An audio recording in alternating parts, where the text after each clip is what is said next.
Għall-ewwel darba tfal ġew konsultati fl-għażla tal-Kummissarju ġdid tat-tfal.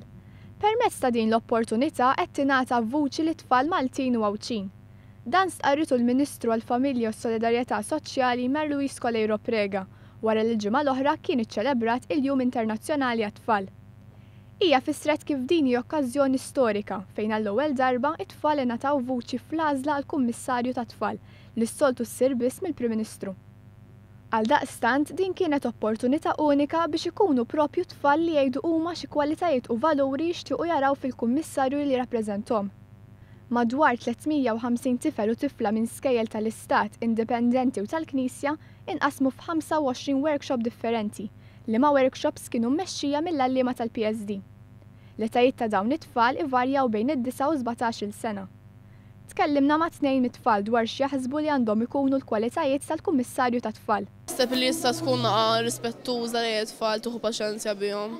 Eżempju anki eżempju x'tifla kollha bżonn xi special needs. Hekk tkun helpful ħafna tagħha.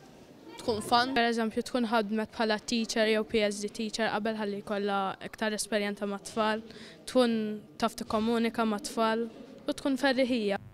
Issa jmiss li ssir analiżi tal-konsultazzjoni biex imbagħad l-għalliema flimkien mat-tfal jippreżentaw ir-rapport lill-Prim Ministru Joseph Muscat fil-bidu tax-xahar id-dieħel.